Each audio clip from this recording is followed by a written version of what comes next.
Assalamualaikum warahmatullahi wabarakatuh. Innal hamdalillah nahmaduhu wa nasta'inuhu wa nastaghfiruh wa na'udzu billahi min shururi anfusina wa min sayyiati a'malina. May yahdihillahu fala mudilla lahu wa may yudlil fala hadiya lahu. Asyhadu an la ilaha illallah wahdahu la syarika lah wa asyhadu anna Muhammadan abduhu wa rasuluh. Allahumma salli ala sayyidina Muhammadin tibbil qulubi wa dawaiha wa afiyatil abdani wa shifaiha wa nuril absari wa diyaiha wa ala alihi wa sahbihi wa sallim. Bismillahirrahmanirrahim. Kajian kita sampai di fasal tentang kebersihan zahir dan batin. Kitab Risalah Al-Mu'awanah. Pertama kita Fatihah terlebih dahulu kepada baginda Rasulullah SAW, kepada para anbiya, was-suhada, was-salihin, wa jamil awliya, khususan Sayyidina Abdul Qadir Al-Jilani wa Sayyidina An-Naqsyabandi wa Sayyidina Al-Syadili wa Sayyidina Abbas At-Tijani wa Sayyidina Ibrahim Ad-Dasuki wa Ahmad Al-Badawi wa Sayyidina Ahmad Ar-Rifai wa Abu Yasin Muhammad bin Albi Al-Malik Al-Hasani wa Abu Yasin Ahmad bin Sayyid Muhammad Albi Al-Malik Al-Hasani amaddanallahu bimadadi mawsun ila Sayyidina Al-Imam Sayyid Abdullah bin Alwi Al-Haddad amaddanallahu bimadadi wa fadha alaina min barakati manwari wa ulumihim fid dini wa dunya wal akhirati bisirril Fatihah. A'udzu billahi minasy syaithanir rajim. Bismillahirrahmanirrahim. Alhamdulillahi rabbil alamin. Arrahmanir rahim. Maliki yaumiddin. Iyyaka na'budu wa iyyaka nasta'in. Ihdinas siratal mustaqim. Siratal ladzina an'amta 'alaihim ghairil maghdubi 'alaihim waladdallin. Amin. Bismillahirrahmanirrahim. Qala al-Imam As-Sayyid Abdullah bin Alwi Al-Haddad fi kitabih Risalatul Mu'awanah. Wa min aqsamin nadhafati al-zahirati ma arsadu ilayhi syar'u min akhdhil fadalat wa izalatin ajnas min al-ahdas wal anjas. Kebersihan yang kita bahas sekarang yaitu kebersihan zahir dan batin. Kata al-Imam As-Sayyid Abdullah bin Alwi Al-Haddad, adapun kebersihan zahir, ya, adapun kebersihan zahir, bagian daripada kebersihan zahir yang ditunjukkan oleh syara, yaitu membersihkan kotoran-kotoran, menghilangkan najis-najis, bersuci dari hadas. Itu termasuk kebersihan secara zahir. Ikut syariat aja. Apa menurut syariat najis, bersihkan. Hadas, wudu, mandi. Itu sudah biasa kita lakukan. Dan itu harus dilakukan dan sesuai dengan aturan syara. Kemudian yang kedua lagi, ada kebersihan syariat secara zahir yang harus diperhatikan. Ini kadang-kadang jarang dilakukan karena itu tidak dianggap satu kebersihan yang penting. Yang dianggap kebersihan itu pokoknya kalau membersihkan kotoran, membersihkan najis, itu baru kebersihan. Ada kebersihan yang jarang diperhatikan, ada yang memperhatikan, banyak juga. Tapi banyak yang kurang menganggap itu satu kebersihan. Apa tuh? Famin zalika izalatu sya'ril anah wa natfil ibid aw halkihi wa qasis syarib wa taqlimud dhufri. Sebagian daripada kebersihan zahir yaitu menghilangkan rambut kemaluan. Wanat fil ibti, kemudian mencabut bulu ketiak. Ini sunnah, ya, sunnah. Jadi kalau kita nengok ini sunnah Nabi. Sunnah Nabi nih. Jadi Nabi melakukan itu, terus para aulia, orang-orang soleh itu mesti ngikut Nabi. Ya. Dan kita harus ikut. Mau ikut apa tidak? Jadi pertama izatu syaril anak wa natfil ibid aw halqihi. Ya. Menghilangkan rambut kemaluan, mencabut bulu ketiak ataupun mencukurnya. Bulu ketiak itu sunnahnya dicabut. Sunnah. Ada orang bulu ketiak sepanjang hidupnya tak pernah dibersihkan. Masya Allah, dibikin dijimat macam Samson. Wah, ini dia tak ikut sunnah Nabi nih, ya kan?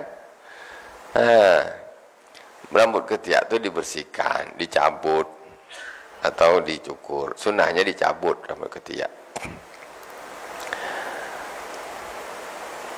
Dan ini di sini tidak disebutkan waktunya tuh berapa lama. Ini semuanya, kemudian mencukur kumis, memotong kuku itu juga. Kumis juga harus dirapikan. Jangan kumis nih gini kumis ini. Bukan main, makan asam pedas nyangkut semua. Masya Allah, ini tak ikut sunnah Nabi. Jelek betul orang Islam macam gitu. Wah. Jadi harus diukur. Batasnya apa? Jangan sampai menutupi bibir ini. Kira-kira kalau makan itu tadi lah, macam semacam asam pedas tuh dia sambal dia tak kena sini. Ini tak gini.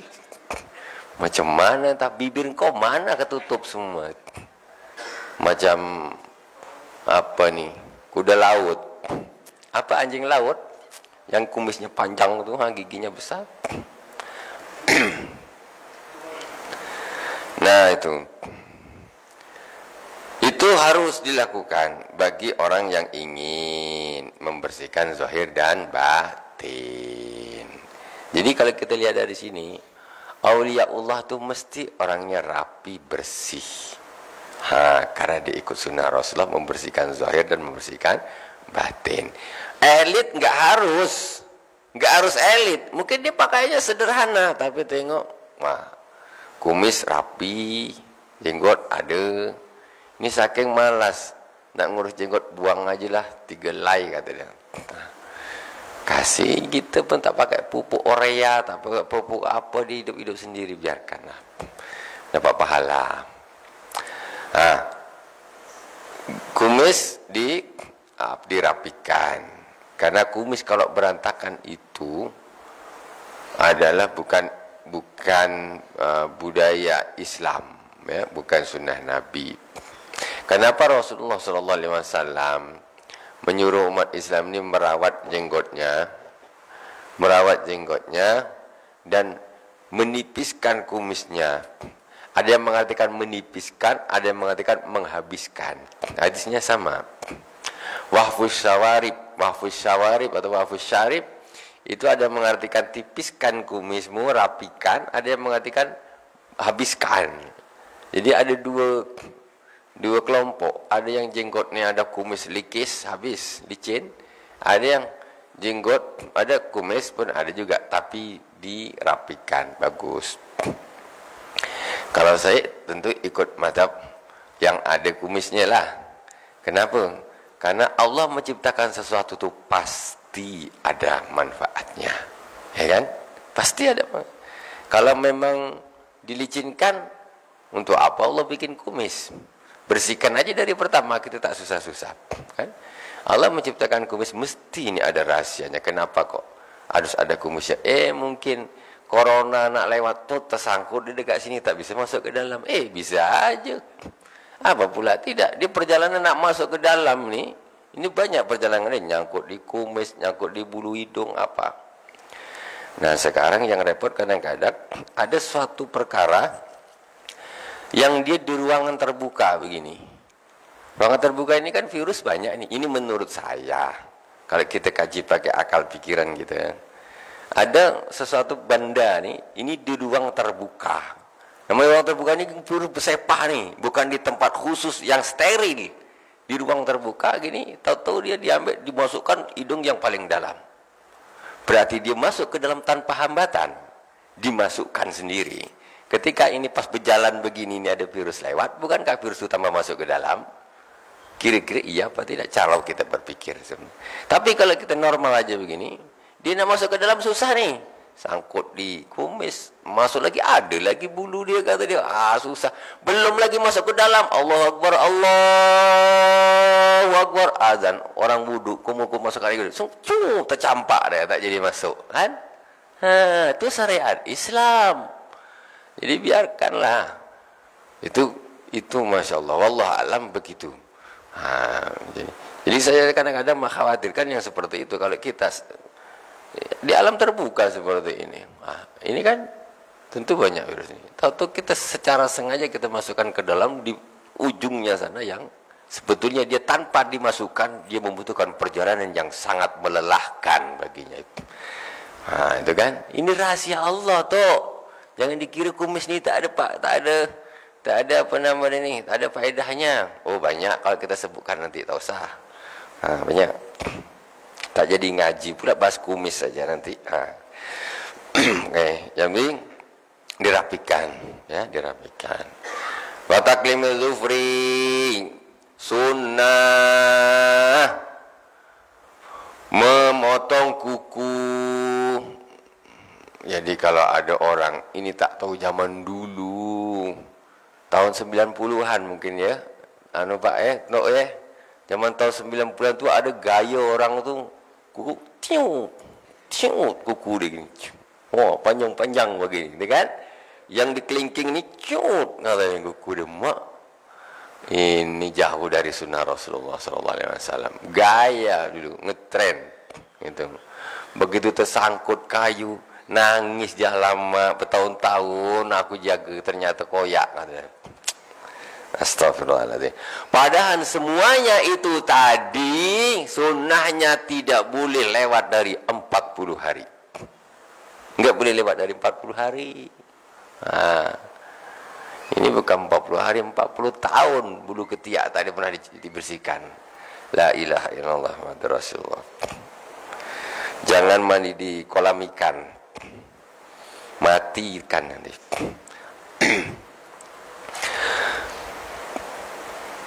Yustahabu ayyab taja bisababatil yumna ila hasriha ila hinsiriha wa min hinsiriha al-yusra ila ibhamiha wa yaqdimu bi ibhamil yumna wa marijlani.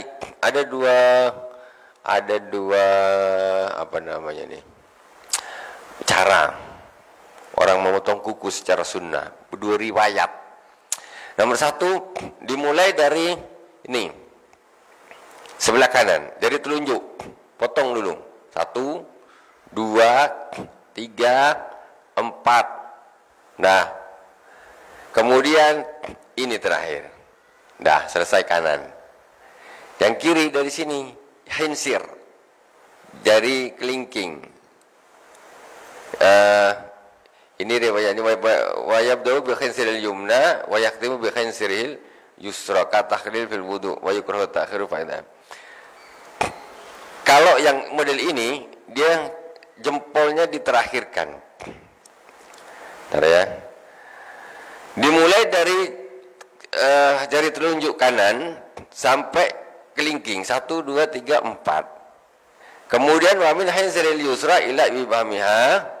Waktu bihibamil yumna, kemudian dari kiri sini jempol ini terakhir. Yang ini, kitab ini, ya. Di dalam kitab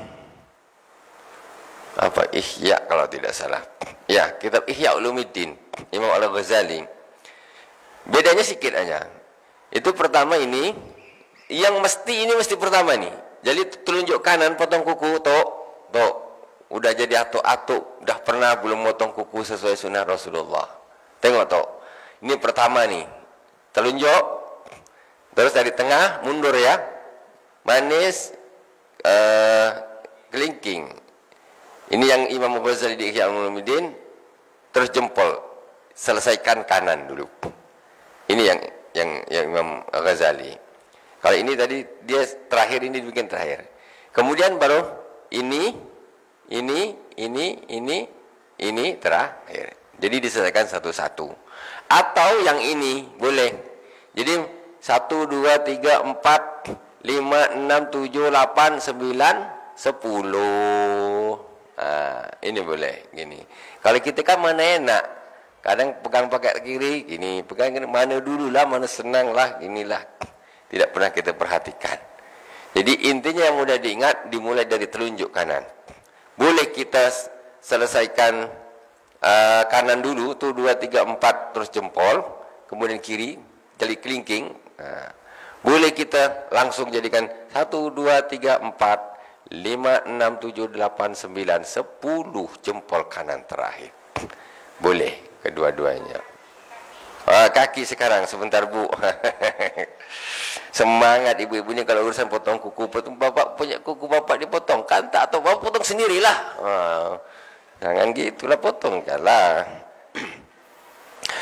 Wa amar rijlani fayabda'u bi khinsiril yumna. Kalau kaki Bu dimulai dari kelingking sebelah kanan. Kelingking sebelah kanan. Wa yakhtimu bi khinsiril yusra, sampai kelingking maju terus tengah jari. Ada jari manis tak kaki kita bilang Bu? Bu, jari manis juga kita bilang di kaki?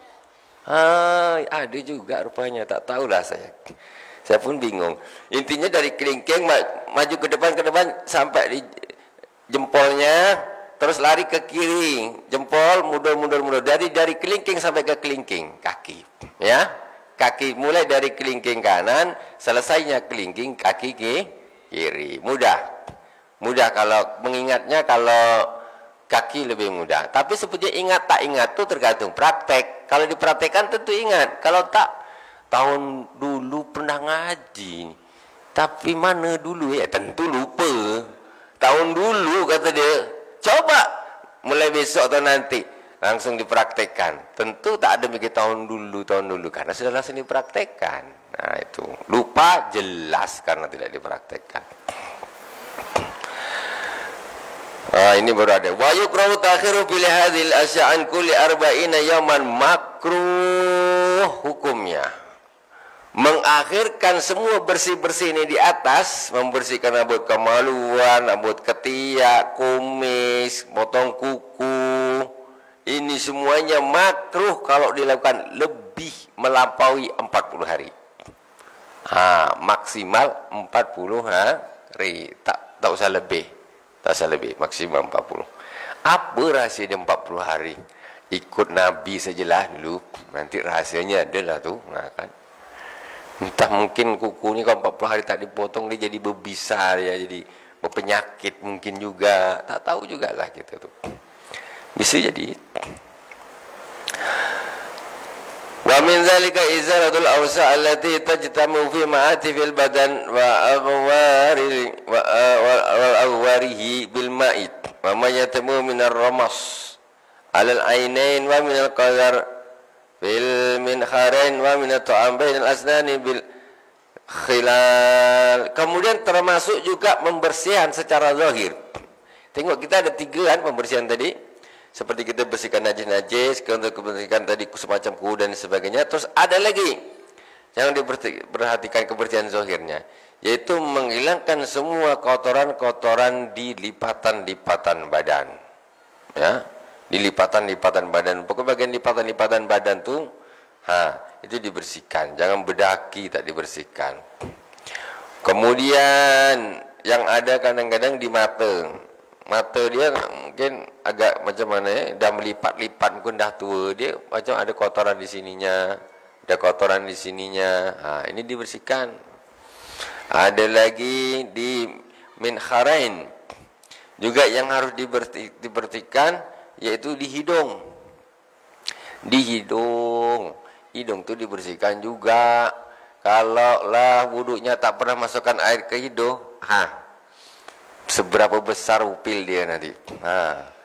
Itu harus dibersihkan. Orang Islam tak punya upil besar, jorok. Itu bukan sunnah Rasulullah Sallallahu Alaihi Wasallam. Bersihkan, bersihkan. Kemudian wa minat ta'am baina al asnan, membersihkan sisa-sisa makanan di gigi. Ada orang rajin ibadah, rajin sholat, tapi giginya tak pernah bersih, tak pernah bersih. Yang ada sambal merahnya lah, sambal hijaunya lah, apa entahlah, ada terus, tak pernah bersih, Pak. Kalau kuning lansat tak apa, ini kuning gigi. Ini. Jadi itu harus, itu menunjukkan derajat kedekatan dengan Allah Subhanahu wa taala juga. Itu menunjukkan kedekatan Allah kepada Allah, kedekatan seorang hamba kepada Allah Subhanahu wa taala juga. Karena perhatiannya terhadap sunnah Rasulullah itu menunjukkan dia dekat dengan Allah. Kebersihannya seperti itu. Yang jelas, yang namanya para aulia itu mesti mereka mencontoh Rasulullah. Sunnah-sunnah Rasulullah semuanya diikutin dia sebiasanya semampunya. Sayyidina Imam Ibnu Arabi, Imam Ibnu Arabi ini memang ada sebagian kelompok orang yang tidak suka, bahkan menyesatkan Imam Ibnu Arabi. Pada beliau tokoh sufi yang luar biasa, wali besar. Kata beliau, beliau ini pencinta sunnah. Kata beliau, semua sunnahnya Rasulullah Sallallahu Alaihi Wasallam sudah pernah aku lakukan semuanya, kecuali satu saja yang aku tidak lakukan. Orang tanyalah kepada Imam Ibnu Arabi, semua sunnah Nabi yang kecil-kecil, apalagi yang besar-besar, itu sudah cuma dilakukan oleh Al-Imam Ibnu Arabi. Kecuali satu, kata beliau. Orang-orang tanya, apa itu satu? Kok belum pernah engkau lakukan ya Imam? Katanya, yaitu Rasulullah Sallallahu Alaihi Wasallam pernah suatu malam tidur nginap di rumah menantunya, yaitu Sayyidina Ali Karamallahu wajhah. Jadi mertua nginap di rumah menantu laki-laki. Jadi Rasulullah itu pernah dia tidur nginap di rumahnya Sayyidina Ali Karamallahu wajhah. Kata Sayyidina Imam Ibnu Arabi, sunnah Rasul ini yang belum aku lakukan, katanya. Kenapa kau tidak lakukan ya Imam? Ya, karena aku tidak punya anak perempuan, katanya. Kalau aku punya anak perempuan, baru aku punya menantu laki-laki, baru aku bisa melakukan. Anak perempuan tak punya. Macam mana nak ikut sunnah Rasulullah ini? Tak bisa. Itu berarti intinya apa? Semua sunnah Rasulullah dilakukan oleh beliau. Kecuali memang ini memang tak bisa dilakukan. Karena Rasulullah nginap di rumah menantu laki-laki, sementara katanya aku tidak punya anak perempuan. Sehingga ketika aku nikahkan kepada seorang, kemudian dia jadi menantu laki-laki, aku mungkin bisa nginap di rumah dia, tapi aku tak punya anak perempuan, macam mana aku nak melakukan? Intinya semuanya sunnah Rasulullah itu yang kecil seperti apapun dilakukan oleh beliau. Itu para aulia. Kayaknya remeh, tapi itu kan contoh Rasulullah, contoh dari Rasulullah. Kita ikutilah. Wa alaika tanzifu famika bisiwak wa kaunuhu minal araki Allah wa yatakadu inda iradati dukhuli fil ibadat. Dan hendaklah engkau membersihkan gigi mulutmu, dan hendaklah engkau membersihkan mulutmu dengan siwak. Wa kaunuhu minal araki Allah, yang paling bagus menggunakan kayu arak. Kayu arak yang biasanya kalau kita pergi Mekah Madinah banyak lah tuh dekat Masjidil Haram, pas orang jalan-jalan tuh dia kayu dipotong-potong dia tuh. Nah, itu untuk siwak khusus, untuk bersiwak kayu itu. Rasulullah dulu pakai itu. Rasulullah itu yang paling utama untuk bersiwak. Berhubung di Indonesia tidak ada seperti itu, akhirnya pakai close up. Nah, tak apa-apalah, ya, pakai Pepsodent. Orang zaman dulu Ritaden, Pepsodent, semua den-den. Nah, orang zaman sekarang entah lain lagi.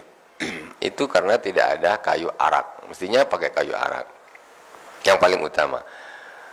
Dan yang paling ditekankan ketika mau melakukan ibadah siwak itu, mau sholat, mau baca Quran, itu ditekankan untuk bersiwak. Bukan hanya sholat saja, mau ngaji, ilmu syariat, nah itu berzikir. Tapi berhubung kita nih kadang-kadang siwaknya tak pakai kayu arak, biasanya kan pakai kayu tuh ditaruh di sini aja, taruh di sini. Nah itu kayak orang nak baca Quran, set masukkan lagi, nak sholat, set masukkan lagi, nak zikir, gosok lagi. Itu kayu arak bisa. Nah, jadi kita sekarang kerepotan kita ini ketika yang kita pakai ini sikat gigi. Jadi nah kita gantung di sini. Sikat gigi itu kalau kita pakai kering gini, mak, baunya tak tahan. Tak tahan. Hebatnya kayu arak itu ketika dia digunakan, dia bisa seperti kuas dia. Kalau digigit-gigit. Kemudian kalau dipakai di gigi nih, dia tak berbau busuk. Itu hebatnya kayu arak. Coba kayu yang lain, tisu yang paling mahal mereknya. Nah, untuk ngelaplah gigi nih, cium kalau ya. Habis bau tisu satu pabrik pun tetap ya bau. Tapi kayu arak istimewanya tuh Bu, tak percaya. Digosokkan gini, dicium, tak ada bau apanya nih, tak bau. Nah, itu makanya sunnahnya paling bagus memang itu kayu arak, itu paling bagus. Kadang-kadang si waktu join ya, para sahabat join.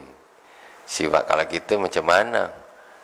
Corona tak corona aja tak berani join, apalagi.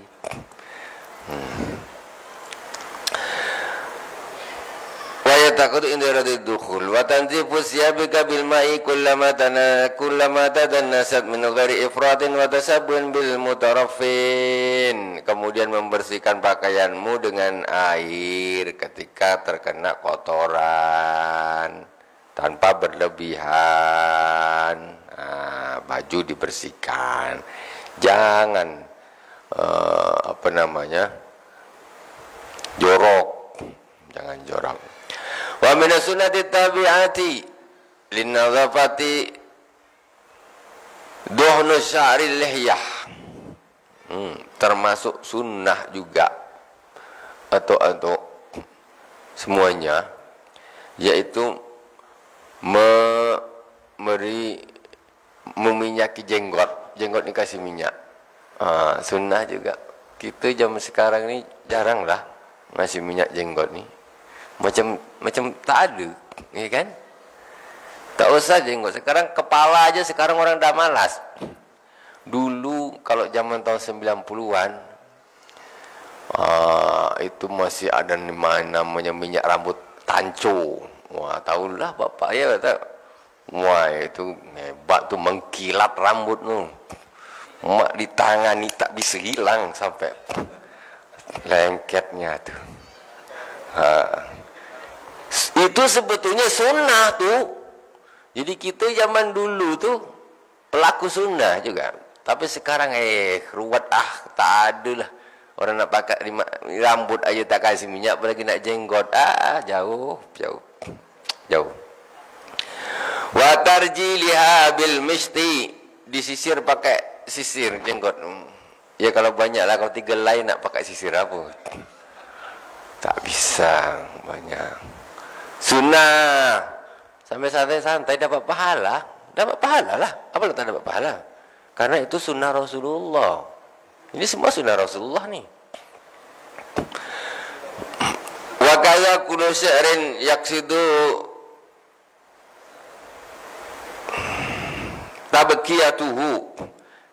tabqiyatahu wal iktihal bil ismin fi kulli ainin salasan. Kemudian juga semua rambut ya, rambut kepala sisir kembali lagi tahun 90-an tuh Jadi tahun 90-an ni atuk mungkin dah tak bujang lagi lah. Yang masih bujang-bujang bapak-bapak pengabang-abang tu bujang. Itu zaman dulu tu. Kalau bujang-bujang bergaya tu, sisir sebiji mesti nempel dekatnya tu. Jelas. Atuk-atuk ni masih juga tu. Tu sunnah tu. Bukan tak sunnah. Rasulullah tu kemana-mana bawa sisir. Tapi sekarang, orang pikir dulu tu gaya. kadang-kadang itulah dia melakukan satu kesunahan tapi dia tak tahu. Jadi tak ada niat dia. Niat dia gaya jadinya riak pula. Wah, sisir dia kadang pegangan dia tu panjang sampai ke atas ni, tajam lagi. Entah apa benda, entah. Sebentar ini, sebentar ini. Nah, sunnah tu. Ibu mungkin ibu bapak dulu gitu nampak tengok sisir dia cantik bang. Oh, dekat dari belakang. Sisir tu bergaya dompet lah. Ini tak. Sisir dia bagus, dompet dia kosong pula. Tuh sisir bersisir. Kemudian balik tial berisbat fi kulli ainin salasan, masya-Allah. Ini lagi lebih jauh lagi zaman sekarang kita tinggalkan. Pakai celak. Masya-Allah. Pakai celak ini 3 kanan 3 kiri. Laki-laki, Pak. Itu sunnah namanya. Rasulullah tu pakai celak. Masya-Allah, saya ni coba pakai celak. Orang bingung semua. Aduh, kacau ini zaman akhir zaman ni. Jadi kita jadi macam mana? Orang belum paham. Jadi macam mana akhirnya ni? Aduh, kacau. Jadi sekarang malah perempuan pula bergaya-gaya depan laki-laki pakai celak mata dia kasih softland lah, apalah. Mak bid'ah semuanya tu. Itu laki-laki pakai celak. Tu sunnah Nabi, sunnah Rasul. Zaman kita sekarang jarang sekali nak pakai sampai dah terbalik zaman ni, jadi yang mau sunnah jadi malu. Apalagi kita di Tanjung Balai Karimun Kepulauan Riau ni. Aduh, entahlah. Kita nak adakan gerakan menghidupkan sunnah dulu, baru ramai-ramai kita pakai celak. Apa benda ni, kata dia. Kaget orang-orang ni. Wa kana alaihi salamu yaktalu fi kulli lailatin kadzalik. Rasulullah sallallahu alaihi wasallam bercelak setiap malam. Wah, mau apa? Setiap malam Rasulullah tu pakai celak. Masya Allah, kita kalau tak pernah pakai celak diginikan tu, rasanya gatal. Tak percaya. Ini tak pernah nih. Mana pernah nih. Kalau tak biasa, coba bapak pakai celak sekali gini kan. Ibu-ibu pun tak pernah mencelakkan bapaknya. Dicucuk mata bapak nanti. Tak bisa, jangan main-main. Gini, tarik. Itu ini kalau tak pernah memang ginilah. Pokoknya tak, karena tak terbiasa. Jadi dekat pas di anunya mata nih sini. Di garisnya mata, di kelopaknya itu sebenarnya begitu, 3 sunnah Rasulullah tiap malam kan. Ini ada umat Nabi Muhammad seumur hidup dia tak pernah pakai celak. Macam mana ini? Kau umat siapa? Sunnah Nabi sekalipun tak pernah dia melampau. Memang punya budak melampau. Wasti'malu tibi wal iktsari minhu fa innahu yastur rawayil kariyati tsairati minal insani wa ghairi. Kemudian menggunakan wangi-wangian. Biasakan pakai minyak wangi. Masjid kita ada tu, ada. Sebiji jadilah 2 biji, 3 biji. Tapi dari kemarin tak kurang-kurang aku tengok. Tu. Jadi kadang ada pula jenis manusia ni, dia tak suka wangi. Aduh, bau, kata dia. Ada. Jadi kawannya pakai minyak wangi dia. Kata dia. Kau manusia aneh kau. Duduk sebelah kandang ayam santai aja. Orang pakai minyak wangi sebelah gini. Waduh, bau dia. Kata dia gini. Jangan gitu. Rasulullah SAW mengatakan, salah satu laturat atib, ada 3 perkara yang tidak ditolak. Yaitu atib, wal laban, wal wisadah, abu kamakal. Ada 3 perkara yang tidak ditolak. Pertama, minyak wangi. Yang kedua, laban, halib, susu, ya. Yang ketiga, bantal. Ini 3 perkara yang tidak akan ditolak oleh orang. Ya, ini ada orang dikasih minyak wangi, tak enggak, kata dia. Tak enggak. Astagfirullahaladzim. Nabi bilang 3 perkara yang tidak pernah ditolak itu. Pertama, tip, minyak wangi. Makanya kita biasanya kalau kita salawat kan, maulid qiyam, kita kasih minyak wangi. Membiasakan itu sunnah Nabi, semuanya kita lakukan tuh. Sunnah Nabi. Ada sebagian orang memang tak nak dia. Tak nak, kata dia. Tak kuat bau dia. Jangan gitulah. Itu kan sunnah Nabi. Biasakan pakai minyak wangi untuk menghilangkan bau-bau yang tidak sedap. Orang soleh baunya wangi, Pak. Ya, orang soleh baunya. Kalau yang busuk-busuk kawannya jin. Kalau yang wangi-wangi kawannya malaikat. Nah, kalau yang busuk-busuk tuh banyak jin tuh. Ya. Kemudian fa innahu yasturul wa'il karya. Wa yataqadu inda huduril jum'ah, dan kesunahan memakai minyak wangi itu lebih ditekankan ketika nak hadir sholat Jumat. Kedua, wasairil jumu'il Islam, dan untuk perkumpulan-perkumpulan yang lain. Pokoknya nak ketemu orang banyak pakai minyak wangi, ketemu orang banyak pakai minyak wangi. Waqad kana Rasulullah sallallahu alaihi wasallam yuhibbu wa yuksiru minhu. Rasulullah sallallahu alaihi wasallam itu sangat suka dengan wangi-wangian dan banyak menggunakan wangi-wangian. Itu Rasulullah ini baunya udah wangi masih suka minyak wangi. Lah gitu yang baunya busuk minyak wangi tak nak. Rasulullah ini pernah tidur di tengah siang tuh, berkeringat badannya tuh sampai mengalir keringatnya tuh. Kemudian ada seorang sahabi yang diambil dia pakai wadah itu, diambil minyak wangi keringatnya itu Rasulullah dimasukkan di botol, dimasukkan di badannya Rasulullah, diambil masukkan di botol. Kalau Rasul tuh bangun, untuk apa nih keringat aku, misalnya Rasul, bahasa kita dia lah. Apa kata sahabiah tadi? Katanya keringat ini adalah sewangi-wanginya minyak wangi. Jadi keringatnya Rasulullah itu wangi luar biasa. Itu pun Rasulullah masih suka pakai minyak wangi. Kita bau busuk tak suka minyak wangi. Astagfirullahaladzim. Kita lanjutkan di pertemuan yang akan datang insyaallah. Subhanakallahumma wa bihamdika asyhadu an la ilaha illa anta astaghfiruka wa atubu ilaik. Wa sallallahu ala sayyidina Muhammadin wa ala alihi washabihi wa baraka wasallam. Walhamdulillahirabbil alamin. Wassalamualaikum warahmatullahi wabarakatuh.